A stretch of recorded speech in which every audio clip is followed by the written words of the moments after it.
Baiklah, saya akan mereview materi bab 5, yaitu menjelaskan pengertian kesimpulan dan cara menyusun kesimpulan dengan berbagai contoh penelitian.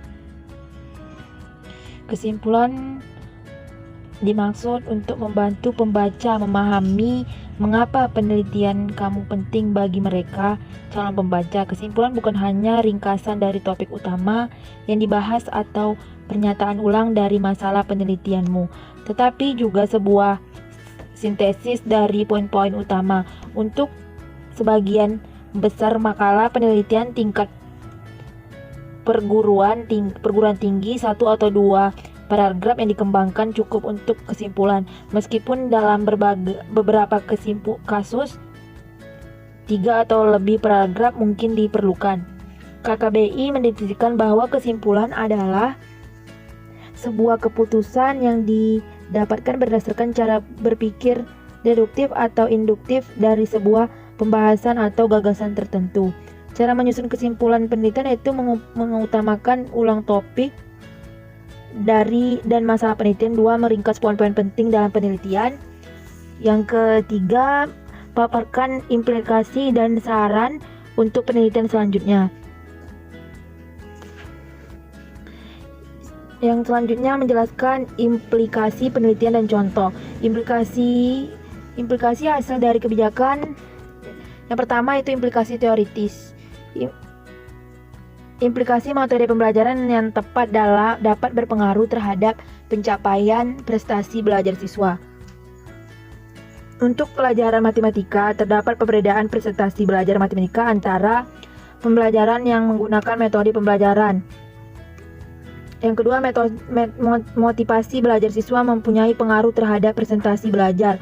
Matematika, siswa dengan motivasi belajar yang tinggi tentunya mempunyai presentasi belajar yang lebih baik daripada siswa dengan motivasi belajar yang sedang maupun rendah. Diharapkan guru dapat menentukan motivasi belajar pada diri siswa dengan berbagai cara sesuai dengan kemampuan guru dan menarik bagi siswa. Yang ketiga, yang C itu walaupun tidak ada interaksi antara metode pembelajaran dan motivasi belajar, baik yang tinggi, sedang, dan rendah dalam penelitian ini diharapkan adanya kerjasama antara siswa, guru, dengan mencari solusi terbaik dalam proses belajar matematika untuk meningkatkan presentasi belajar.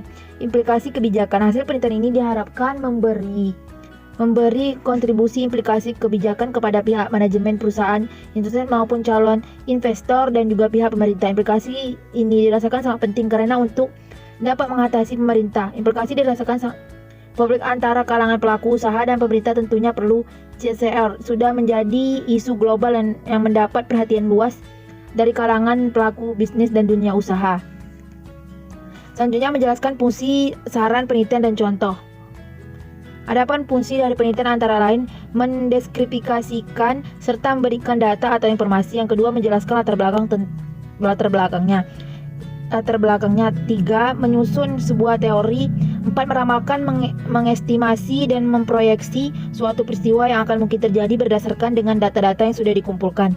Yang kelima, mengendalikan peristiwa maupun gejala-gejala yang sedang terjadi. Contoh saran jenis penelitian korelasi berdasarkan pada kesimpulan yang telah diperoleh, maka dapat disampaikan beberapa saran dari penelitian sebagai berikut. 1. Kepada guru. Guru harus menekankan dan meningkatkan kesehatan siswa agar termotivasi dalam belajar. Terlebih khusus, guru menekankan kesehatan rohani kepada peserta didik, karena jika batin seorang dalam keadaan senang atau gembira, tentu ia akan lebih termotivasi untuk belajar daripada kesehatan jasmani atau fisik. Contoh saran jenis penelitian kepustakaan. Berdasarkan hasil penelitian yang diperoleh, alangkah baiknya bila pendidik menerapkan model pembelajaran problem-based learning dalam pembelajaran IPA sehingga kemampuan berpikir kritis siswa dapat meningkat. Saran bagi peneliti selanjutnya yaitu mungkin dilakukan dengan pengkajian lebih langsung dan menyeluruh terhadap aspek afektif dan berpikir kreatif siswa. Meningkatkan batas penelitian yang dikaji. Penelitian dalam penelitian ini terbatas pada kemampuan berpikir kritis siswa. Sekian review materi dari saya. Assalamualaikum warahmatullahi wabarakatuh.